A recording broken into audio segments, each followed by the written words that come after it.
বন্ধুরা, আজকে একটা নতুন গল্প নিয়ে আসলাম তোমাদের মাঝে। এটা সত্য এবং বাস্তব জীবনের ঘটনা। শেষ পর্যন্ত শোনার অনুরোধ রইল। শুনলে তোমার মধু চলে আসবে। দেরি না করে চলো শুরু করা যাক। একটা পার্টি অনুষ্ঠানে নাচগান করতে হবে বলে 5 জন ছেলে আমাকে একটি পার্টি অনুষ্ঠানে নিয়ে গেল। সেখানে আমি গিয়ে দেখলাম পার্টি অনুষ্ঠান তো দূরের কথা, সেখানে কিছুই নেই। তারপর তারা আমাকে একটি রুমে বসতে দিল। কিছুক্ষণ পর তারা আমার সাথে এমন কিছু করল যা শুনলে বন্ধুরা তোমাদের মাথা গরম হয়ে যাবে। বন্ধুরা, গল্পটি অনেক অনেক ইন্টারেস্টিং। আশা করি গল্পটি শুনে তোমরা অনেক মজা পাবে। গল্পটি শোনার পূর্বে বন্ধুরা, তোমাদের আমার ছোট একটা অনুরোধ। তোমরা দয়া করে আমার চ্যানেলটিকে সাবস্ক্রাইব করে আমাকে সাপোর্ট করবে। হ্যালো বন্ধুরা, আমার নাম মনিকা, আর আমার বয়স তখন মাত্র 22 বছর। আমি গ্র্যাজুয়েশন করেছিলাম, কিন্তু আজকাল স্নাতক কিছুই নয়। বিয়ে করার পরও মানুষ ডিগ্রি হাতে নিয়ে রাস্তায় রাস্তায় ঘুরে বেড়ায়। এটা সঠিক ধারণা আমি তখনই বুঝতে পারি যখন আমি চাকরি খুঁজতে বের হলাম। প্রতিটি কোম্পানির সামনে তরুণ তরুণীদের একটা বিশাল লাইন। এমতাবস্থায় আমার মতো একটা মেয়ে কোথায় চাকরি পাবে যার না আছে কোনো অভিজ্ঞতা, না আছে বড় কোনো ডিগ্রি? কিন্তু একটা চাকরি এই মুহূর্তে আমার খুব প্রয়োজন ছিল। কারণ বাবার মৃত্যুতে আমাদের শিরদাঁড়া ভেঙে গিয়েছিল। বাড়িতে বাবাই একমাত্র উপার্জনকারী ছিলেন, আর আমরা 3 বোন অবিবাহিত ছিলাম। আমার বড় বোন শিক্ষিত ছিল না, তাই রোজগারের দায়িত্ব আমার কাঁধে এসে পড়ে। আমি যখন বাড়ি থেকে বের হলাম, তখন আমি বুঝতে পারলাম বাইরের জগৎটা কত কঠিন। এখন বুঝতে পারলাম বাবা কত কষ্ট করে আমাদের মুখে খাবার তুলে দিতেন। বাবার প্রতি আমার সবসময় রাগ হতো যে তিনি আমাদের ইচ্ছা পূরণ করেন না। আমার আগে মন খারাপ হয়ে যেত, তবুও তিনি আমাকে খুব আদর করে বলতেন, মা, চিন্তা করিস না, একদিন তোর ভাগ্য ফিরবে। কিন্তু সেদিন আর এল না। একদিন বাবা ঘুমের মধ্যে মারা গেলেন। যখন সকালে আমরা বুঝতে পারলাম যে বাবা আর আমাদের মধ্যে নেই, তখন আমরা বুঝতে পেরেছিলাম যে বাবা আমাদের জন্য কতটা জরুরি ছিলেন। অন্তত তিনি আমাদের লোকের কুদৃষ্টি থেকে রক্ষা করতেন, আর খাবারের মতো মৌলিক জিনিস থেকে বঞ্চিত ছিলাম না। বাবার মৃত্যুর পর কয়েকদিন পর্যন্ত আমাদের প্রতিবেশী ও পরিবারের সদস্যরা আমাদের সাহায্য করেছিল, কিন্তু ধীরে ধীরে সবাই যার যার জীবনে ব্যস্ত হয়ে পড়ল। আজকের যুগে খাওয়াতে পারে আমি চাকরির খোঁজে বাড়ি থেকে বেরোতে বাধ্য হয়েছিলাম, এবং আমি বুঝতে পেরেছিলাম যে বাইরের জগৎ নারীদের জন্য কতটা কঠিন। আমি কোনো কোম্পানিতে চাকরি পাইনি। প্রতিটি কোম্পানির বাইরে হাজার হাজার যুবক দাঁড়িয়ে আছে। তারপর আমি বাধ্য হয়ে একটি প্রাইভেট স্কুলে একটি চাকরির জন্য গেলাম। সেখানের অবস্থা আরও খারাপ। অর্ধেক দিনের বেশি কাজ করার পরিবর্তে মাসে মাত্র 6,000 টাকা পাওয়া যেত। সংসার খরচ এইসব টাকা লেগে যেত। এতেও স্কুলের মালিক আমাকে আমার অভিজ্ঞতার কথা জিজ্ঞেস করলে আমি চুপ হয়ে যেতাম, অনেক খোঁজাখুঁজি করেও। তারপর একদিন হঠাৎ স্কুলের মালিক আমাকে চাকরি থেকে বের করে দেয়। এখন আমি কি করব বুঝে উঠতে পারছি না। অনেক খোঁজাখুঁজি করেও কোনো কাজ পাচ্ছিলাম না। অনেক খোঁজাখুঁজির পর আমার এক বন্ধুর ভাইয়ের মাধ্যমে আমি একটি পিৎজা হাউসে ওয়েটারের চাকরি পাই, যেখানে সারাক্ষণ পুরুষ মানুষের ভিড় লেগেই থাকত। সেখানে তারা আমাকে একটা কালো রঙের কোট দেয়।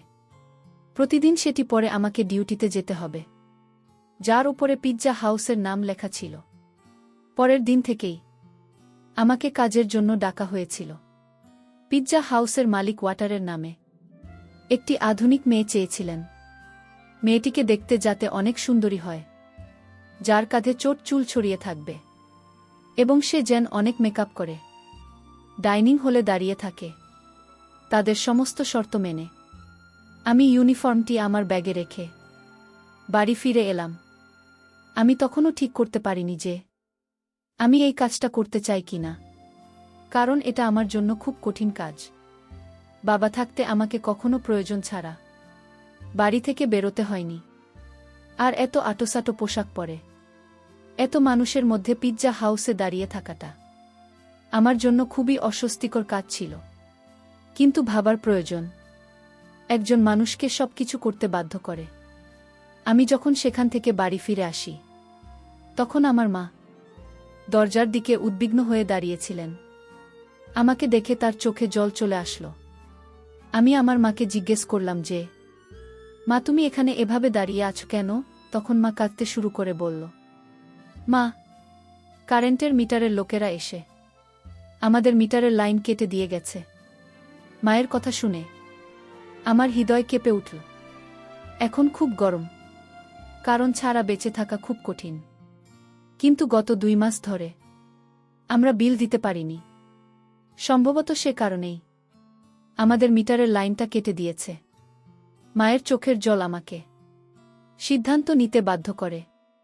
আমি মাকে বললাম, মা, আমি একটা ভালো কোম্পানিতে চাকরি পেয়েছি। কাল থেকে আমার জন। মা আমার মাথায় হাত রেখে বললেন, এখন তুই আমাদের ভরসা।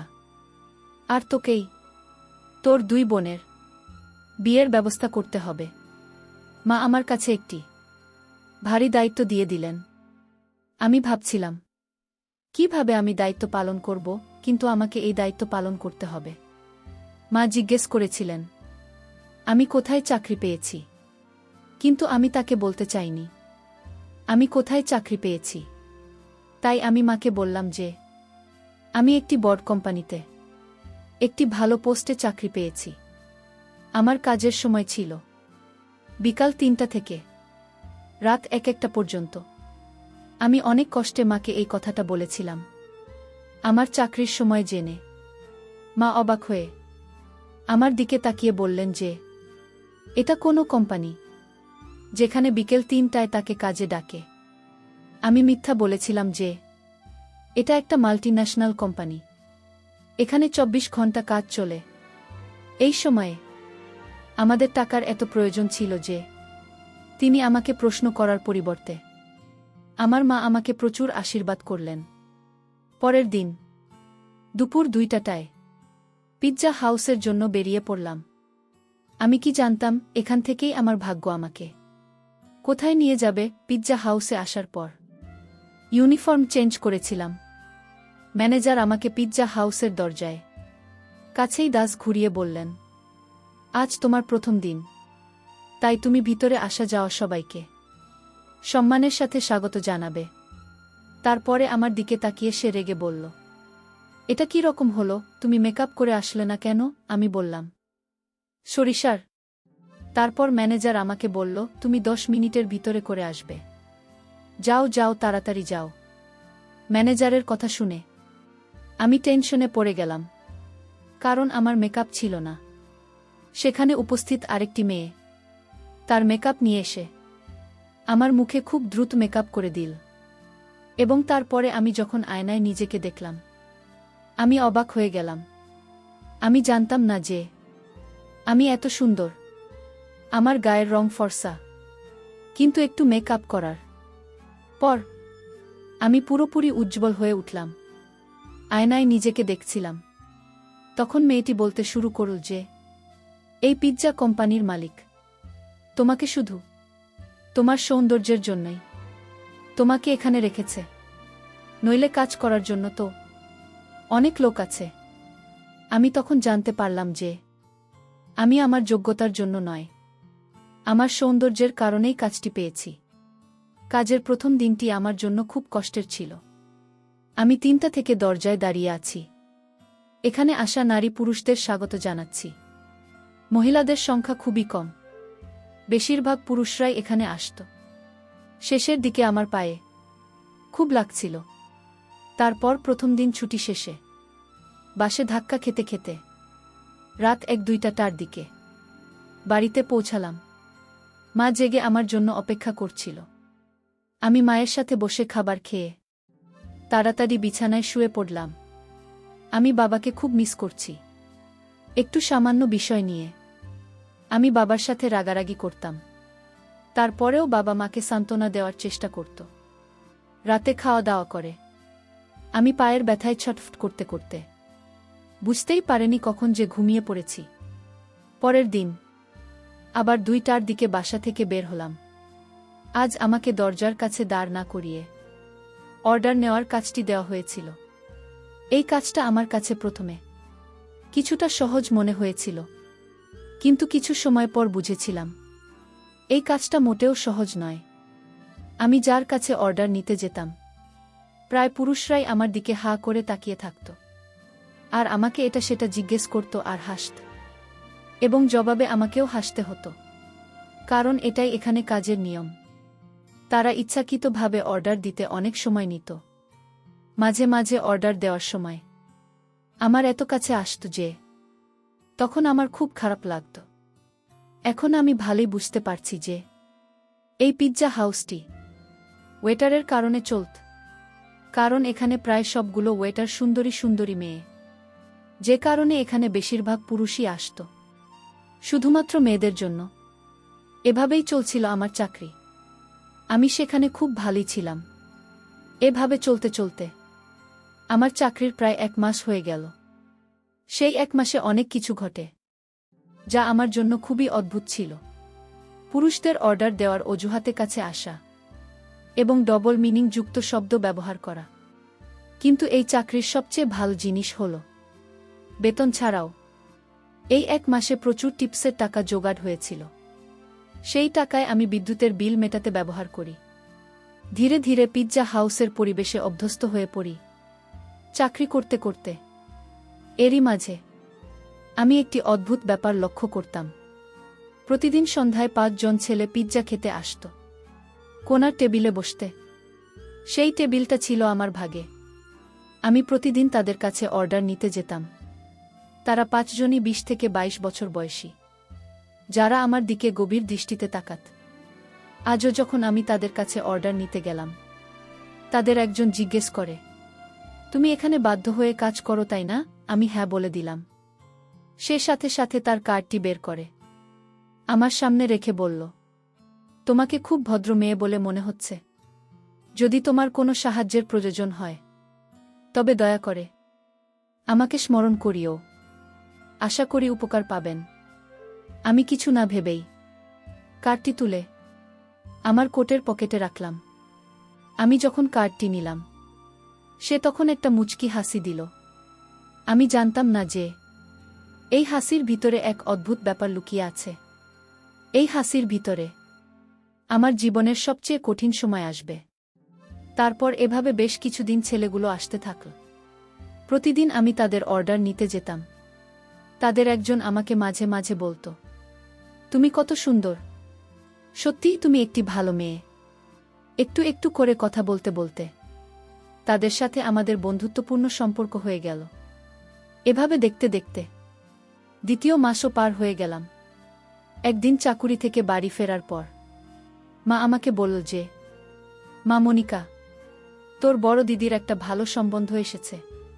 তারপর বড়দিকে দেখে অনেক পছন্দ করেছে, আর তারা তাড়াতাড়ি বিয়ের কাজটা সেরে ফেলতে চাচ্ছে। মায়ের কথা শুনে আমি টেনশনে পড়ে গেলাম, কারণ সবেমাত্র আমি বাড়ির খরচ বহন করেছি। বিয়ের দায়িত্বের কথা ভাবতেও পারিনি। মা বলতে শুরু করেন, মা মনিকা, তোর কোম্পানি থেকে লোন নিয়ে, অনেক বড় কোম্পানি, লাখ টাকা লোন পেলেও তোর দিদির বিয়ে ভালোভাবে হয়ে যাবে। আমার বড় দিদি 26 বছর বয়সী এবং মাতাকে নিয়ে খুব টেনশনে ছিলেন। এখন আমি কিভাবে মাকে বলব যে আমি পিৎজা হাউসে ছোট একটা চাকরি করি? আমি কিভাবে লাখ টাকা জোগাড় করব? তাই আমি মায়ের কথার কোনো রিপ্লাই দেয়নি। কিন্তু মায়ের চোখে আমার প্রতি আশার আলো স্পষ্ট দেখতে পাচ্ছিলাম। আমার মা নিশ্চিত ছিলেন যে আমি কোম্পানি থেকে লোন পাব। আর আমি ভাবছিলাম, আমার মিথ্যা আমাকে কিভাবে ফাঁসিয়ে দিয়েছে। পরের দিন আমি কাজের সময় সারাক্ষণ টেনশনে ছিলাম, যেটি আমার সাথে কাজ করা মেয়েটি লক্ষ্য করেছিল। সে আমাকে বলল, মনিকা, তোমার খুব মন খারাপ মনে হচ্ছে। তারপর আমি তাকে বলে দিলাম, পরে দীপা, আমার খুব মন খারাপ, কারণ মা বলেছে আমার বড় দিদির বিয়ে দিতে হবে, আর এর সমস্ত দায়ভার আমার উপর। কারণ আমার তো বাবা নেই, কোনো ভাইও নেই। কিন্তু আমার কাছে এত টাকা নেই। আমার কথা শুনে সে বলল, তাহলে এত খরচ করার কি দরকার, কোনোরকমভাবে বিয়ে দিয়ে দাও। ওর কথা শুনে আমি চিন্তায় পড়ে গেলাম। ও ঠিকই তো বলেছে, এত বড় করার কি দরকার। বাড়িতে এসে মাকে পরামর্শ দিলাম, দিদিকে সাধারণভাবে বিয়ে দিয়ে দাও। কিন্তু আমার কথা শুনে মা বলতে শুরু করলেন যে, আমাদের অবস্থার কথা সবাই জানে না। ছেলের পরিবার আগে থেকেই যৌতুকের একটা লম্বা লিস্ট ধরিয়ে দিয়েছে। আর এখন যদি তোর দিদিকে খালি হাতে বিদায় দেয়, তাহলে ওর শ্বশুর বাড়ির লোকেরা সারা জীবন ওকে কথা শোনাতে থাকবে। মায়ের কথা শুনে আমি রেগে গিয়ে বললাম, দিদির এমন জায়গায় বিয়ে দেওয়ার কি দরকার। আমার কথা শুনে মা রেগে গিয়ে বললেন, অনেক কষ্টে একটা ভালো সম্বন্ধ এসেছে, তাতেও তুই দোষ খুঁজছিস। আজ যদি তোর বাবা বেঁচে থাকতে, তাহলে এসব নিয়ে আমাকে ভাবতে হতো না। যে কোনো উপায়ে তিনি মেয়ের বিয়ের টাকা জোগাড় করতেন। মায়ের চোখে জল দেখে মনে খুব কষ্ট পেলাম। তিনি তো ঠিকই বলেছেন, বাবা বেঁচে থাকলে কোনো না কোনোভাবে টাকা জোগাড় করতেন। আমি মাকে ধরে কথা দিলাম যে আমি তাড়াতাড়ি টাকার ব্যবস্থা করে দেব। আমি নিজেও জানতাম না এত টাকা কোথায় পাব আমি। বাবার ছায়া সত্যি সন্তানের জন্য বড় আশীর্বাদ। তারা নিজের জীবনের ঝুঁকি নিয়েও সন্তানকে জীবনের সব সুখ দেয়। আমার পক্ষে বাবার জায়গা নেওয়া খুব কঠিন ছিল। এভাবে টেনশন এই দিনগুলো কেটে যাচ্ছিল। পিৎজা হাউসের ম্যানেজারের সাথে থাকার কথা বলেছিলাম, কিন্তু আমার কথা শুনে তিনি এমনভাবে আমার দিকে তাকালেন যে আমি নিজেই খুব হতবাক হলাম। কোথায় পাবো আমি এত টাকা, বুঝে উঠতে পারছিলাম না। আর এদিকে প্রতিদিন ওই 5 জন ছেলে একসাথে আমাদের পিৎজা হাউসে পিৎজা খেতে আসত। একদিন পিৎজা খেতে এসে দেখল যে আমার মন খুব খারাপ। তারপর একটি ছেলে আমাকে জিজ্ঞেস করল, এই যে মনিকা ম্যাডাম, আপনার কি খুব মন খারাপ? আমি বললাম, জি ভাইয়া, আমার মন খুব খারাপ। তখন একটি ছেলে আমাকে জিজ্ঞেস করল, ম্যাডাম কেন আপনার মন খারাপ, একটু জানতে পারি? তখন আমি আমার বোনের বিয়ের এত টাকা লাগবে, মানে আমি আমার সমস্ত বিষয় তার কাছে বিস্তারিত বললাম। তারপর ওই 5 জন ছেলের মধ্যে একটি ছেলে আমাকে বলল, আমি তোমার সমস্যাটা বুঝতে পেরেছি, কিন্তু এখানে টাকা পয়সার ব্যাপার তো। আচ্ছা যাই হোক, তুমি কোনো চিন্তা করো না, একটা না একটা ব্যবস্থা হয়ে যাবে। কিছুক্ষণ পর ওই 5 জন ছেলের মধ্যে থেকে আর একটি ছেলে আমাকে বলল, মনিকা তুমি যদি কিছু না মনে করো, তাহলে তোমাকে আমি একটি কথা বলতে চাই। তোমার তো ইমিডিয়েটলি 1 লাখ টাকা প্রয়োজন, তাই না? তো আমি তোমার জন্য একটা বিষয় চিন্তা করেছি। তুমি যদি একটি কাজ করো, তাহলে একদিন এই তুমি 1 লাখ টাকা পাবে। আমি বললাম, কি কাজ ভাই? তখন ওই ছেলেটি বলল, তোমাকে বেশি কিছু করতে হবে না। তুমি একদিন আমরা 5 জনের সাথে একটি পার্টি অনুষ্ঠানে নাচ গান করবে। জাস্ট এইটুকু করলেই তোমাকে আমরা 1 লাখ টাকা দিয়ে দিব। আমি মনে মনে ভাবলাম, তাদের প্রস্তাবটা খারাপ না। একদিন না হয় তাদের সাথে আমি একটু নাচ গান করলাম পার্টি অনুষ্ঠানে, বিনিময়ে তো আমি 1 লাখ টাকা পাব। আর এতে আমার বোনের বিবাহ খুব সুন্দর করে হয়ে যাবে, মায়ের দুঃখ বুঝতে পারব। এই ভেবে আমি তাদের প্রস্তাবে রাজি হয়ে গেলাম। পরের দিন ওই 5 জন ছেলের ঠিকানা অনুযায়ী পার্টি অনুষ্ঠানে চলে গেলাম। তাদের সাথে নাচ গান করব বলে তাদের সাথে নাচ গান করতে গিয়ে আমি সেখানে গিয়ে পুরো অবাক হয়ে গেলাম। আমি সেখানে নাচ গানের কোনো আয়োজনই দেখতে পেলাম না। সেখানে যাওয়ার পর 5 জন ছেলে আমাকে স্বাগত জানিয়ে একটি রুমে তারা আমাকে প্রবেশ করাল। তাদের মধ্যে থেকে একটি ছেলে আমাকে বলল, মনিকা তোমার তো 1 লাখ টাকা প্রয়োজন, তাই না? তো আজকে তোমাকে এখানে আনার মূল উদ্দেশ্য হচ্ছে, তুমি যদি আমাদেরকে একটু খুশি করো, তাহলে তোমাকে আজকে আমরা 1 লাখ টাকা দিয়ে দিব। ছেলেগুলোর কথা শুনে আমার মাথায় আকাশ ভেঙে পড়ল। আমি তখন কি করব বুঝতে পারছিলাম না। পরিস্থিতি এমন পর্যায়ে গিয়েছিল, যদি আমি সেখান থেকে বেঁকে যাই, তাহলে হয়তো ওরা আমার অবস্থা আরও খারাপ করে ফেলবে। বাধ্য হয়ে তাদের কথা শুনতে রাজি হয়ে গেলাম। আর এদিকে আমার 1 লাখ টাকার খুবই প্রয়োজন। ভাবলাম, অল্প সময়ই তো, মাত্র কিছু সময় তো আমার ব্যয় হবে। আর এর বিনিময়ে 1,00,000 টাকা পাব। তাদের প্রস্তাবে রাজি হওয়ার ফলে তারা একের পর এক আমার সাথে তাদের ইচ্ছা পূরণ করে যেতে লাগল। যখন পঞ্চম ছেলেটি তার অবস্থান তৈরি করতে যাবে, তখন আমি খুব ভয় পেয়ে যাই, কারণ তার অবস্থা খুব ভয়ঙ্কর ছিল। আমি তাকে অনেক কাকুতি মিনতি করেছিলাম, কিন্তু কোনো কাজ হল না। অবশেষে দীর্ঘক্ষণ আমার এখানে অবস্থান করার ফলে আমি গুরুতর অসুস্থ হয়ে যাই। তারপর তারা আমাকে মেডিকেলে ভর্তি করে। মেডিকেলে ভর্তি অবস্থায় দীর্ঘ 1 মাস পর আমি সুস্থ হয়েছিলাম। আর ওই ছেলেগুলো এর বিনিময়ে আমাকে 1,00,000 টাকাও দিয়েছিল এবং সাথে টিপস হিসেবে 50,000 টাকা বোনাস দিয়েছিল। আমি এই সমস্ত টাকা মায়ের হাতে তুলে দিয়ে মায়ের দুঃখ মুছেছিলাম। আর এদিকে আমার বোনের বিয়েটা ধুমধাম করে হয়েছিল। আমার বোনের বিয়ের মধ্যে আমার জীবনের চিত্রটা বারবার আমি দেখতে পেয়েছিলাম। কত কষ্টের টাকা দিয়ে আমি আমার বোনের বিয়ে দিয়েছিলাম। বন্ধুরা, ঘটনাটি ছিল আমার জীবনের সবচেয়ে ভয়ঙ্কর একটা ঘটনা। টাকার জন্য অবশেষে আমার নিজেকে বিক্রি করতে হয়েছিল। পরিশেষে আমি তোমাদেরকে বন্ধুরা, টাকা এমন একটা জিনিস যা মানুষকে অমানুষে পরিণত করে।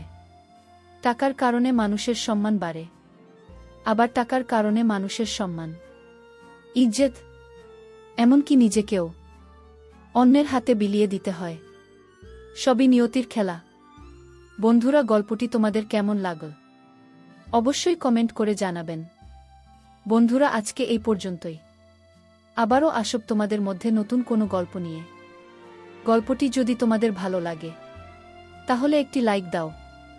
প্রতিদিন আমি তোমাদেরকে এই রকম ইন্টারেস্টিং একটা করে নতুন গল্প উপহার দিব। তাই তোমাদেরকে অনুরোধ করে বলছি, তোমরা যদি এরকম ধরনের ইন্টারেস্টিং গল্প পেতে চাও তাহলে দয়া করে আমার চ্যানেলটি সাবস্ক্রাইব করো। অবশেষে তোমাদের সকলের সুস্বাস্থ্য কামনা করি। ভিডিওটি দেখার জন্য তোমাদের সকলকে অসংখ্য ধন্যবাদ।